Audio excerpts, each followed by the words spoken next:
The echoes in the cornfield. In the sleepy town of Whispering Pines, nestled deep within the heartland, cornfields stretched for miles. The nights were pitch black, with only the faintest glimmer of starlight piercing through the oppressive darkness.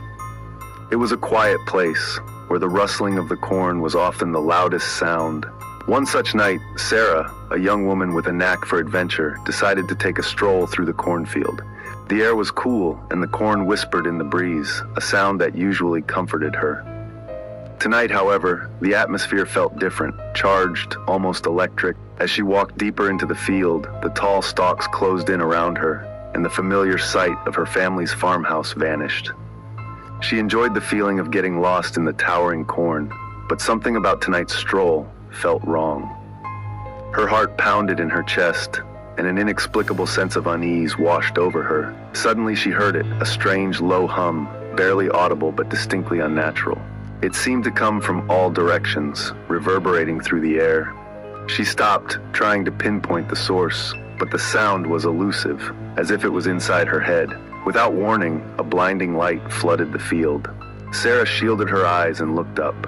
Hovering above the corn was an enormous silent craft, its surface smooth and metallic. It was unlike anything she had ever seen, and her mind struggled to comprehend its size and the way it seemed to defy gravity effortlessly. The light intensified, and she felt her body lift off the ground, pulled upwards towards the craft. Panic set in, and she tried to scream, but no sound came out. Her limbs refused to move, as if paralyzed by an unseen force. When she came to, she was inside the craft, lying on a cold metallic table. The air was thick with a metallic tang, and the walls pulsed with an eerie, otherworldly light.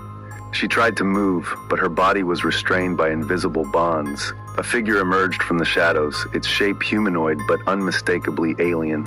It was tall and slender, with elongated limbs and large, black, almond-shaped eyes that seemed to pierce through her very soul. Its skin was smooth and pale, almost translucent, and it moved with an unnatural grace. The alien approached her, its eyes never leaving hers. Sarah's heart raced, and she felt a cold sweat break out across her skin. The creature raised a long, slender finger, and a beam of light shot from its fingertip, scanning her body. She felt a tingling sensation, as if every cell in her body was being probed and examined. Images flashed through her mind, scenes of planets, galaxies, and strange, otherworldly landscapes. She saw creatures and beings that defied comprehension, their forms shifting and morphing in ways that seemed impossible. Her mind struggled to process the flood of information, and she felt herself slipping into unconsciousness. When she awoke again, she was back in the cornfield, lying on the ground. The craft was gone, and the night was silent once more. She stumbled to her feet, her body aching and her mind reeling from the experience. She made her way back to the farmhouse, but everything felt different, as if the world had shifted slightly off kilter. Days passed, and Sarah found it hard to shake the feeling of being watched. She couldn't sleep, plagued by nightmares of the alien and its probing gaze. She tried to tell her family, but they dismissed her story as a figment of her imagination, a result of too many late-night horror movies. One night, she woke to find the same eerie hum filling the air.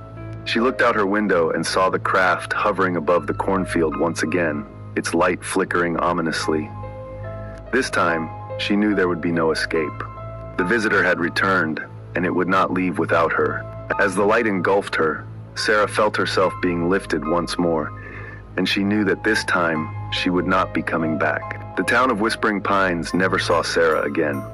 Some said she ran away, unable to cope with the pressures of life. But those who dared to venture into the cornfield on dark, moonless nights sometimes heard a faint, otherworldly hum and saw strange lights flickering in the distance. They would whisper of the visitor in the cornfield and the girl who vanished without a trace.